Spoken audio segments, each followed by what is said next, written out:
Sierra Leone is a small state on the west coast of Africa. People live with very modest possibilities. In many parts of the country, they draw their building material from the rivers and load it onto dugouts and shovel it to the shore. Here the bricks can be hardened by the sun. The resulting houses were built by the inhabitants with their own hands and without spending money. Because very few of them have money at their disposal, not even for the often urgently needed medical care. An ODV team from Germany sets off up to 5 times a year. Also, ODV means orthopedics for the developing countries. Anesthetists and internists are now also involved. Everyone is needed.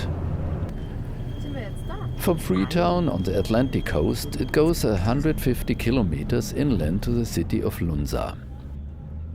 The destination and workplace for the next 2 weeks is the St. John of God Hospital, which is being run by a team of monks of the Brothers of Mercy.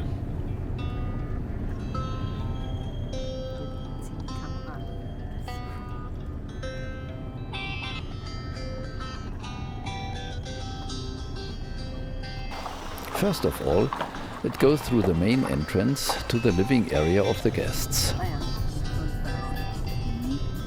Finally, the urgently awaited doctors have arrived. Dr. Schmidt-Hönsdorf is personally welcomed by Brother Michael, the hospital manager. Everyone expecting conservative, sweaty, floor-length monk's robes will be pleasantly surprised. They would be unbearable at 35 degrees. There's not much time to rest from the long journey. Serious traffic accidents occur relatively frequent in Sierra Leone. And just today a vehicle has flipped over again. Brother Michael explains how the accident happened. The affected are in the hospital with severe arm injuries. Of course, the job of the doctors who have arrived includes the care of acute emergencies. The surgeons get an overview and agree on the decision of operating immediately.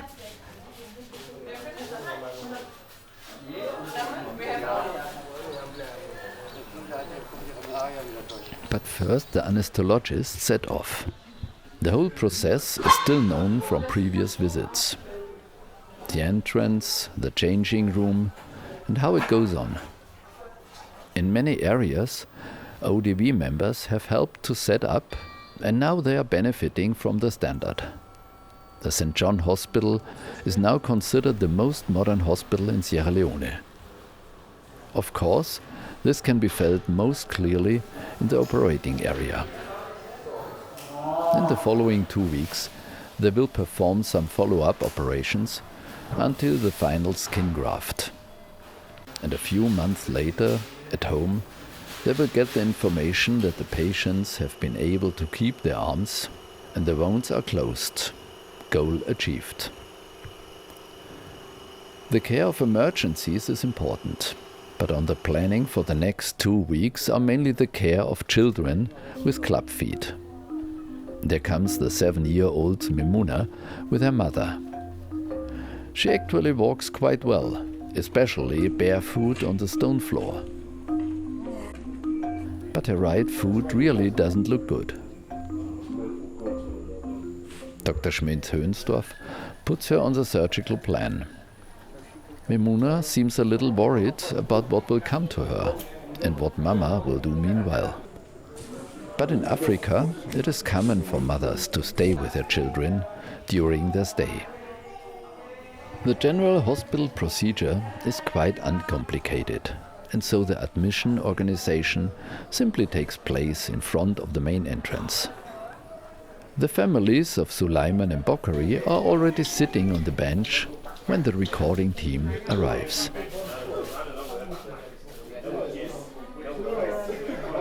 The orthopedist operated on Sulaiman's right foot 2 years ago. Successful. Now it's time for the left one. Yeah. The situation is even worse with Bukhari. The feet have changed over the years in such a way that he can only walk with wooden rails and crutches. The OP plan increases in entries. One concern remains for the parents. Who pays for the treatment? One surgery, including 2 weeks in the hospital, that makes 300 euros. Despite the suffering of the children, this is priceless. In this case, someone jumps in from whom one would not have expected. The German national player Antonio Rüdiger finances the therapy of 15 children. And he also has a gift for them. The mood rises considerably, and with the prospect of a better future, Suleiman and Bukhari can even make jokes with their disability.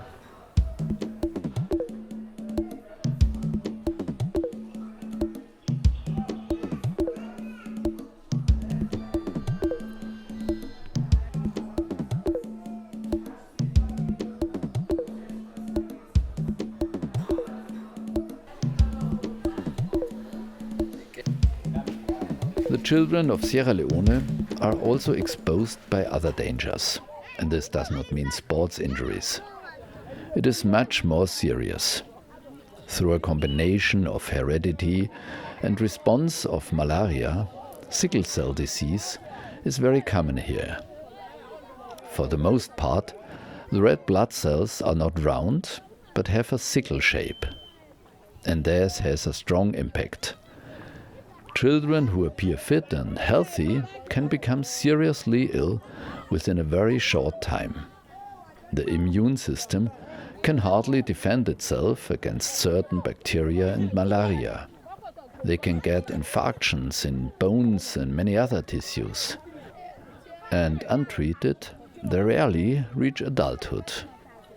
With the right medication, and those paid for by the ODV, the prognosis looks much better. Every 50th child is affected. But which one? Who needs the medicine? Dr. Schmidt-Hönsdorf and his team want to know.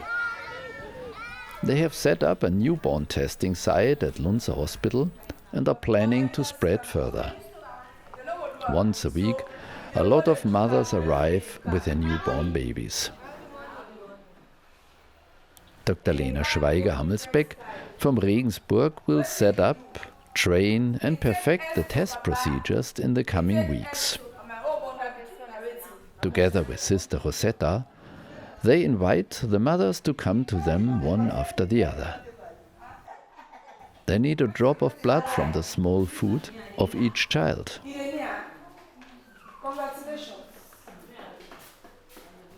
The mothers know what's all about.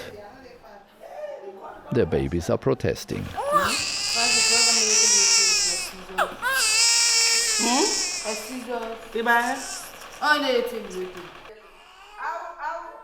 And as is increasingly common nowadays, a rapid test is now being used. We also know this: 15 minutes waiting time. Sister Francis, the head of the screening department and paid by the German ODV Association, uses the time to inform the present mothers about their children's health. This works best in vocal form.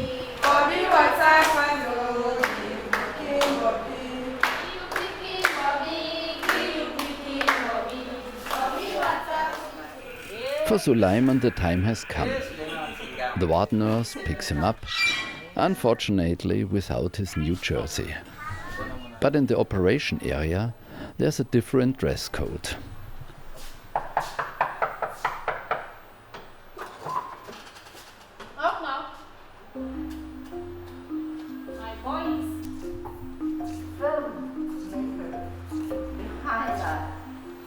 You understand me?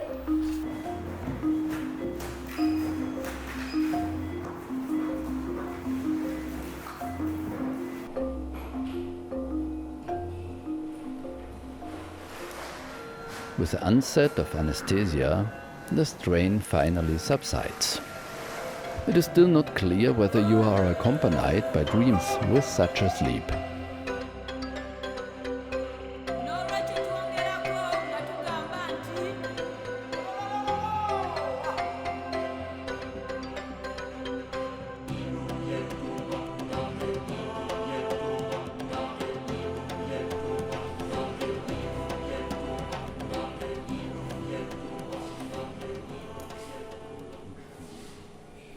The operation will last 2 hours, during which the tendons will be lengthened and relocated. The doctors Schmidt-Hönsdorf and Neutzling change the ankle bones and train their colleague Dr. Sasai, who is to take over the operation independently. At the end of time, Suleiman's second foot also looks in the right direction again, forward.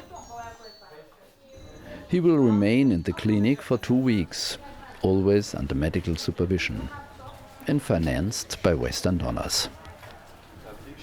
The bandage remains on his leg for 2 more weeks. And then Suleiman, certainly not playing football, but for the first time in his life he can walk properly. The 15 minutes are over, and the results of the quick tests are ready to read now. Fortunately, with a good result. 2 strokes above mean, everything is okay. So, AA. But this does not apply to every child. For every 12th, only 1 line has appeared in the upper area. The baby has sickle cell anemia. And his mother can pick up the prescriptions for the free medication every month at the hospital of Lunza. For years to come, the affected children arrive to the control. Today it's Saudatu. Dr. Schmidt-Hönsdorf checks the current findings together with his colleague Lena.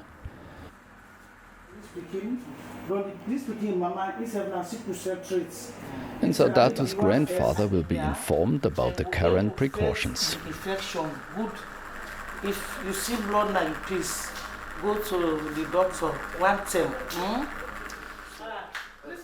For this year, everything is in the green zone. And this also applies overall. Saudatu's future has become much rosier.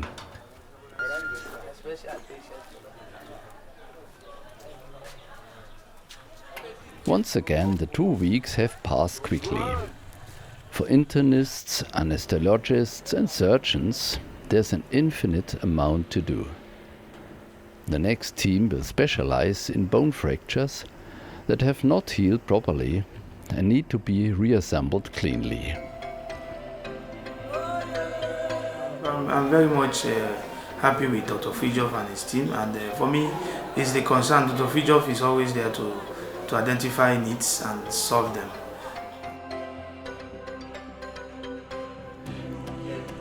It was interesting, successful and important for the children of Sierra Leone, who also like to show that.